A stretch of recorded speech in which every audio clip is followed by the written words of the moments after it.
ఇలా శ్రీకృష్ణుడు, బలరాముడు అందరూ గూడా బయలుదేరడం జరిగింది.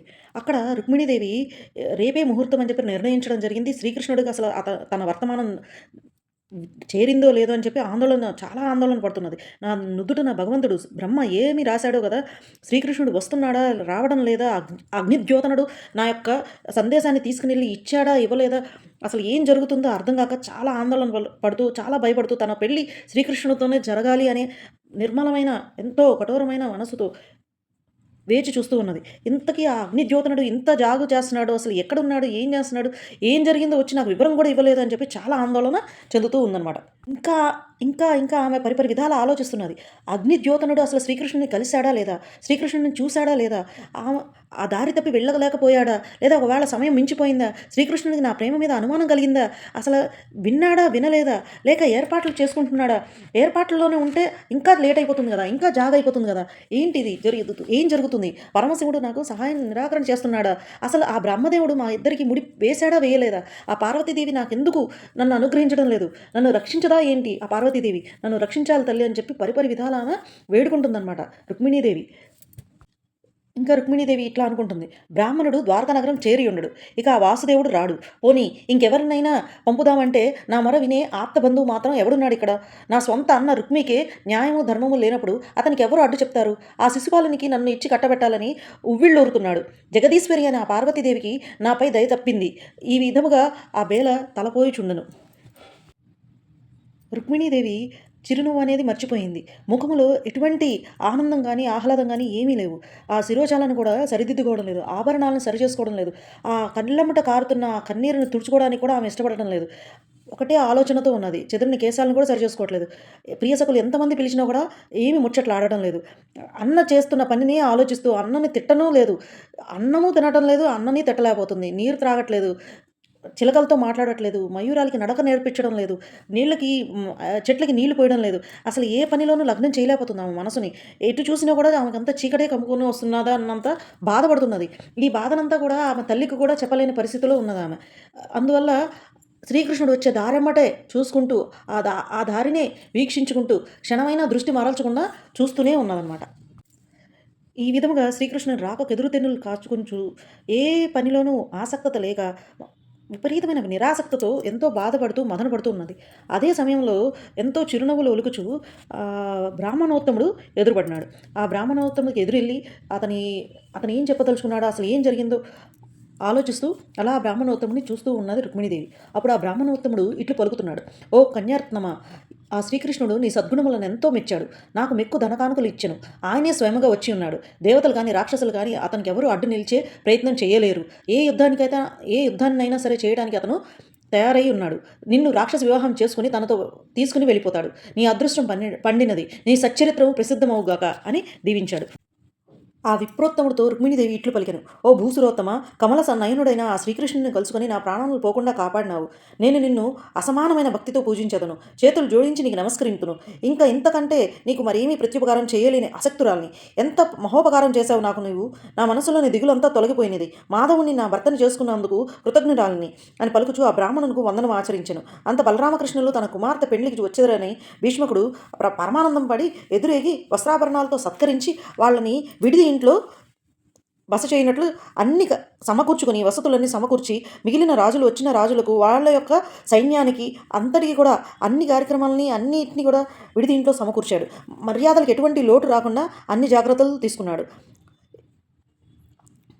అక్కడున్న ప్రజలందరూ కూడా శ్రీకృష్ణుని చూసి ఇతనే కదా కంస సంహారుడు, ఎంత అందముగా ఉన్నాడు, ఆహా శ్రీకృష్ణుడే మాకు రాకుమారికి తగిన భర్త కదా, రుక్మిణీదేవి కూడా అన్ని విధముల ఇతని సరిజోడు కదా, వీరి దాంపత్యం ఎంతో సొగసు నుండును కదా, వీరిద్దరికీ ముడిపెట్టిన ఆ విధాత ఎంత చతురుడో కదా, మా పుణ్యమంతా వీరికి కలిగి ఆ శ్రీకృష్ణుడే ఆ రుక్మిణీదేవిని వివాహమాడి ఆమెకు భర్త అయితే చాలా బాగుండనని పరిపరి విధాల మనసులో ప్రతి ఒక్కళ్ళు కూడా ఆ రాజ్యంలో ఉన్న ప్రతి ఒక్కళ్ళు కూడా అనుకొనిచున్నారు. వీరభటులు వివిధ ఆయుధాలను ధరించి రాజ్యం అంతా కూడా సంరక్షణ కోసం తిరుగుతూనే ఉన్నారు. అలాగే వంటవారులు మధుర పదార్థాలు ఎన్నిటినో తయారు చేయడం జరిగింది. వనితలందరూ కూడా చక్కగా పూలు కట్టుకుని, నగలు పెట్టుకుని, చక్కటి వస్త్రాలను ధరించి ఎంతో చక్కగా అలంకరణ ఆపటం జరిగింది. అలాగే స్త్రీలందరూ నడుస్తున్న దారి అంతా కూడా వాయిద్యములతో, అంటే బాకాలు, డోళ్ళు, మద్దెలు, భేరీలు ఇలా మొదలైన వాయిద్యాలన్నింటినీ ధ్వనులతో కూడా అసలు మిన్నును అంటున్నా అన్నట్టుగా చాలా చక్కగా వాయించడం జరిగింది. పెద్దలు, పిన్నలు, బంధువులు అందరూ కూడా రుక్మిణీదేవిని కోట బయటికి గౌరీ పూజ చేయడం కోసం కోట బయటికి తీసుకురావడం జరిగింది. ముత్తైదువులందరూ, ఆ బ్రాహ్మణోత్తములందరూ, బ్రాహ్మణ స్త్రీలందరూ దగ్గరుండి ఆ పార్వతీదేవికి పాద్యములిచ్చి వస్త్రభూషణములను ధరింపజేసి గంధ పుష్పాక్షతలను వేయించి మాల్యాదుల చేత అలంకరించి ధూపదీపములు లిపించి అనేకములైన పదార్థములను నివేదన చేయించి దీపములతో నీరాజనములతో మంత్రపుష్పం సమర్పింపచేసి ఆ రుక్మిణీదేవితో జగన్మాత గౌరీదేవికి మొక్కించిరి. ఆ గౌరీదేవికి రుక్మిణీదేవి మనసులోనే ఈ విధంగా మొక్కుకుంటుందన్నమాట. ఓ పార్వతీదేవి, ఆది దంపతులైన పార్వతీ పరమేశ్వరులైన మిమ్మలను నా మనస్సులో నిలిపి పూజించదను. నాకు మేలు చేయుటకే సదా ధ్యానించదను. నాపై ప్రేమ చూపి శ్రీకృష్ణుని నా భర్తగా గావింపుము. ఆర్తితో మిమ్మల్ని శరణవేడిన వారికి ఎన్నటికీ అపకారం జరగదు అని పరిపరి విధముల ఆ విదర్భి పార్వతీదేవికి మొక్కి బ్రాహ్మణ దంపతులకు ఉప్పు వేసిన అప్పములను, తాంబూలములను, మంగళసూత్రములను, ఫలములను, చెరుకు ముక్కలను అన్నిటినీ కూడా ఎంతో భక్తి శ్రద్ధలతో వాళ్ళకిచ్చి పూజించిందనమాట. ఆమె పూజలకు సంతోషించిన బ్రాహ్మణ దంపతులు ఆమెను దీవించి తలపై అక్షంతలు చల్లిరి. అక్షంతలు శిరస్సును దాల్చిన ఆ రుక్మిణి మరి ఒకసారి భవానీదేవికి మొక్కి అంతవరకు పాటించిన మౌన వ్రతమును విడనాడను. ఆపై గుడి నుండి వెలుపలికి వచ్చేసాను.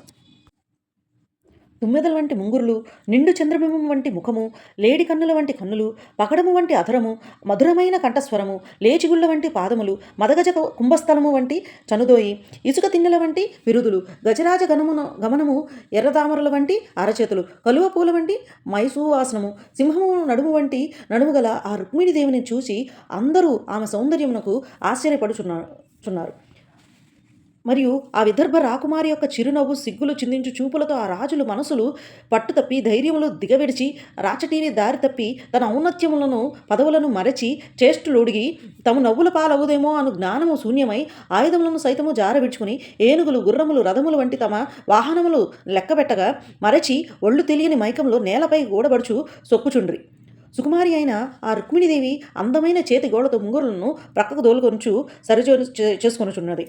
అదే సమయమున పద్మదల నేత్రుడును, శంఖం వంటి మెడగలిగిన వాడును, నీలమేఘము వంటి శరీరకాంతి గలవాడును, గొప్ప కాంతులు వెదజమ్ము రత్నాభరణ భూషితుడును, శరీరమును పీతాంబరములు ధరించిన మోహరూపుడును, చంద్రుని వంటి కాంతి గలవాడును, పొడవైన చేతులు గలవాడును, మన్మధుని మించిన జగన్నాథుడైన ఆ శ్రీకృష్ణుని రుక్మిణీదేవి చూచినది.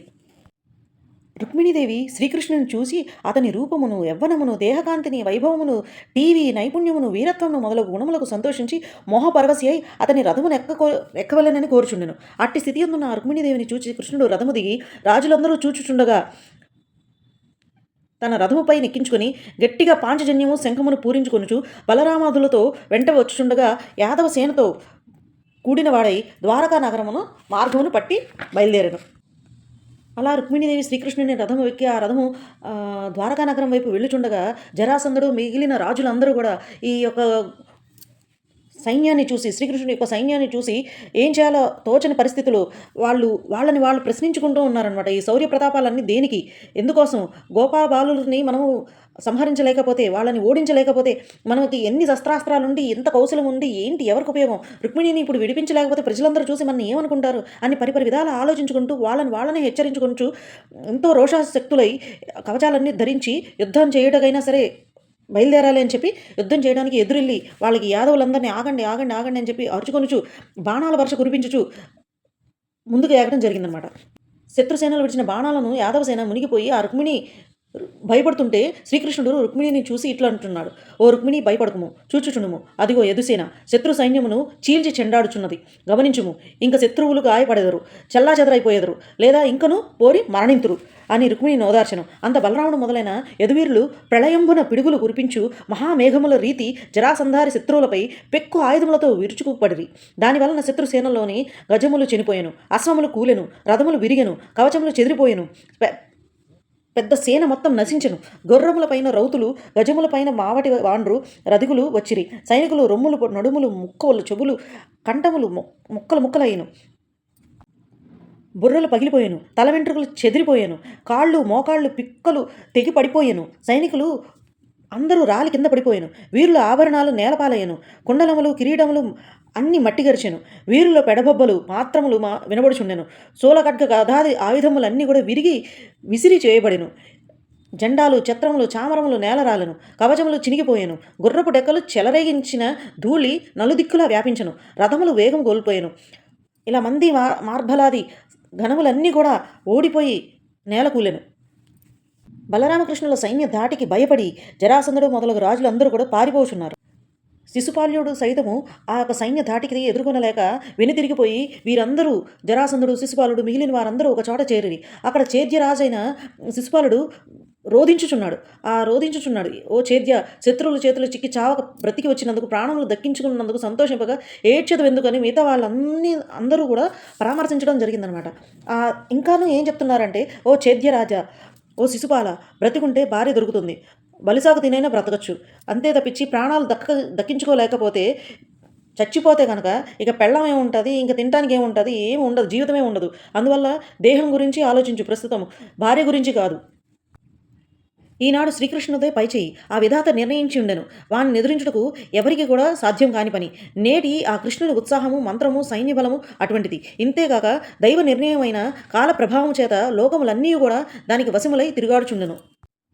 అదీగాక ఈ యాదవుల కాలం మంచిగా ఉండట చేత విఖ్యాతి నొందిన పరాక్రమవంతులమైన మనము నేడు కృష్ణుని అండతో వాళ్ళు గెలిచి మనం ఓడవలసి వచ్చింది. కాలం రేపు మన పక్షమున ఉంటుంది. అప్పుడు అవకాశం చూసుకొని పగ తీర్చుకొనవచ్చును, శత్రు సంహారం చేయవచ్చును. ఇంత చిన్న విషయానికి ఇంకా విచారించటం అనవసరము అని పరిపరి విధముల మాట్లాడి జరాసంధుడు మిగిలిన వారందరూ తన సైన్యతో తమ తమ దేశాలకు వెళ్ళిపోయారు. శిశుపాలుడు కూడా తన సేనతో తన నగరమునకు వెళ్ళిపోయాను. కానీ రుక్మిణి, పెద్ద అన్నగారైన రుక్మి మాత్రం ఆ అవమానాన్ని సహింపలేక తన చెల్లెని అపహరించినందుకు ప్రతిగా ఒక అక్షోణి సేనతో యుద్ధమునకు సిద్ధమై కృష్ణుని వెంటబడుచు ఇట్లనెను.